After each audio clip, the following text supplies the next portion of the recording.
Ассаламу алейкум, сахам сарамеххой. Приветствую вас на 9-м выпуске видеоуроков от школы ингушского языка INCAT. Как вы видите, у нас немножко новый формат наших видеоуроков, и я надеюсь, он придется вам по душе. За довольно короткий срок мы с вами разобрали огромное количество тем. Мы с вами разобрали, что такое прилагательное, глагол to be, местоимение. Мы поговорили о наших родственниках. И сегодня у нас с вами на очереди такая очень важная, так сказать, тема, хотя не все важные, это притяжательные местоимения. И для начала нам нужно разобраться, что же такое притяжательные местоимения. Притяжательные местоимения – это из ряда личных местоимений, указывающих на некую принадлежность к участникам речи. То есть это такие слова, как «мой», «моя», «твой», «его», «наш», «их» и так далее. И сегодня мы с вами разберем их на ингушском языке, точнее, какие варианты есть. И также ставим некоторые простейшие предложения, которые помогут нам разобраться, когда и как мы их используем. Так вот, давайте начнем. То есть какие у нас есть притяжательные местоимения в единственном числе? Это мой, моя, мое, мои, твой, твоя и так далее. Его и ее. И мы с вами назвали сейчас около 10, может даже там больше притяжательных местоимений. Но в ингушском языке вот все, что мы назвали, мы уложим в 3 слова. С – это мой, моя, мое, мои. Ха – это твой, твоя, твое, твои. И цун – это его или же ее. Итак, как мы и сказали, что 10 местоимений из русского языка у нас укладываются в 3 ингушских. С – мой, моя, мое, мои. Уже 4. Ха – твой, твоя, твое, твои. И цун – это его или же ее. И теперь, я считаю, нам надо разобрать какой-нибудь пример, который покажет нам уже наглядно, как это все работает. Например, давайте скажем, он твой брат. Из хавоша в. Он твой брат. Давайте запишем. Из хавоша в. И вот наше притяжательное местоимение «твой». То есть в данном случае у нас именно «твой». А если мы, например, скажем «из хаиша е», то уже будет «она твоя сестра». И примечателен тот факт, как мы с вами уже много раз об этом говорили, что у нас не поменялось ни обычное местоимение, ни притяжательное местоимение, точнее личное, ни личное, ни притяжательное местоимение не поменялись.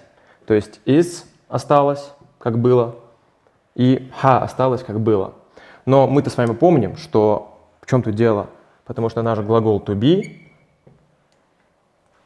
тут в мужском числе «из воша в», а тут в женском числе «из хаиша е». То есть наш глагол «to be» просто позволяет нам делать практически одинаковые предложения, но имеющие абсолютно разный смысл. И давайте пойдем дальше. Составим последний пример на наш цун и разберем уже наши притяжательные местоимения в множественном числе. Например, скажем, они его братья. Уж цун вежари Б. То есть вот наша цун. Они его братья. И точно так же мы можем тут сказать из цун луалхо луалехо в, например. То есть он его сосед. То есть наша цун может использоваться в абсолютно разных случаях. Все зависит от того, что его окружает. То есть как у нас строится предложение с использованием личных притяжательных местоимений. У нас идет личное местоимение, затем мы присоединяем притяжательное местоимение, затем у нас идет существительное, и заканчиваем мы все это дело нашим любимым глаголом to be. Да, я знаю, что в ингушской грамматике это не называется глаголом to be, это классные показатели, но, как мы с вами говорили в наших предыдущих уроках, для простоты, для нашего понимания мы называем это глагол to be. И нам всем просто, мы все понимаем, о чем идет речь. И теперь, когда мы уже разобрались с нашим единственным числом, мы можем плавно переходить к множественному числу и выяснить, какие же у нас есть тут притяжательные местоимения. Давайте сначала разберем русский вариант. То есть это наш, ваш, их. Ну, тут их всего 3. Ну, или, например, наша, наши, ваши. Только не говорите ихние, пожалуйста. И теперь ингушский вариант. Тут у нас немножко противоположная ситуация. То есть в русском языке у нас наш, одно слово, но на это одно слово у нас есть аж 2 ингушских слова. То есть это вэй и тха. Помните, когда мы разбирали с вами личные местоимения, там было вэй и тхо, то есть мы. А вот наш — это вэй и тха. Они очень похожи, особенно вот тха и тхо, они очень между собой похожи, но очень надо быть внимательным, чтобы их не путать. А вот вэй, что мы, что наш, одно и то же слово, действительно. Вэй мы и вэй наш. И как определять, когда мы, а когда наш, ну тут уже, наверное, точнее не наверное, а точно, только по контексту фразы, которую вы говорите. Например, давайте скажем предложение уж, вэй, например, тонгаш,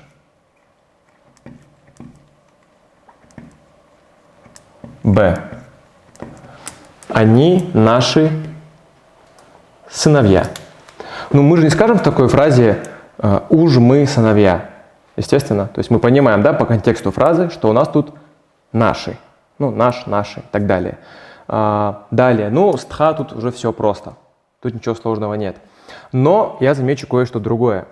Особо внимательные из вас могли бы сейчас сказать: Башир, а ты нам в предыдущих роликах, когда мы говорили про личные местоимения, рассказывал, что когда мы говорим вэй и тхо, мы всегда употребляем глагол to be, точнее, ну, показатель d, а не b, потому что это исключение.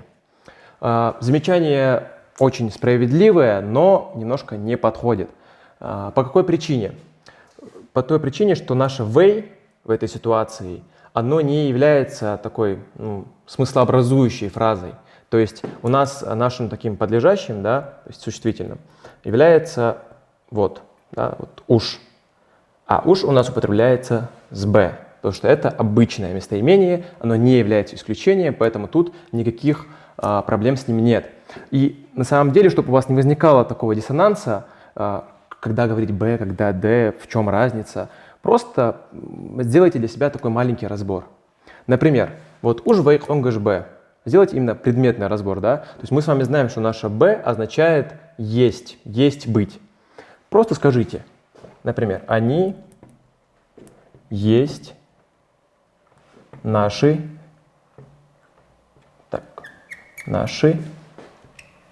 братья. Они есть наши братья. И то есть все нам становится понятно и просто, что наше есть, наш глагол to be привязан к слову они. То есть что наши здесь является как такой дополняющей частью. И все становится на свои места, никаких проблем нет. Но, конечно, можно разобрать случаи, когда у нас в такой ситуации будет «д».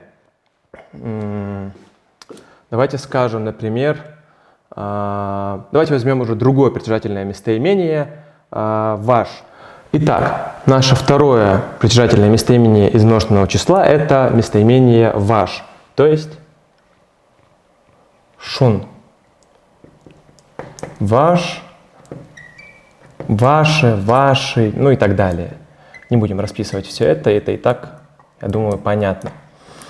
Например, давайте скажем теперь, возвращаясь к той теме, о которой мы говорили, да, что когда мы говорим тхо, вэй, наши классные показатели и так далее.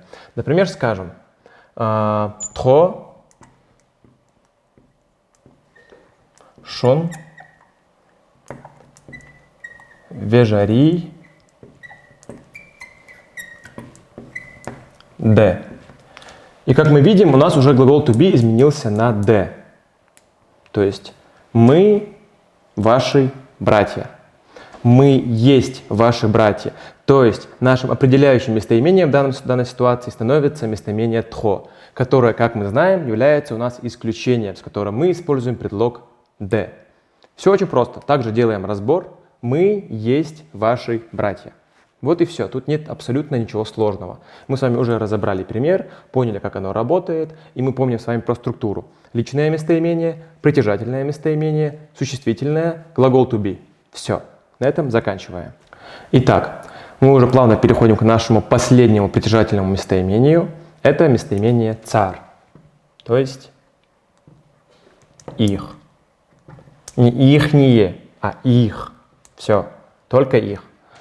И давайте уже просто приведем какой-нибудь пример с этой фразой, который поможет нам ее уже применить. Например, скажем, шо цар нокости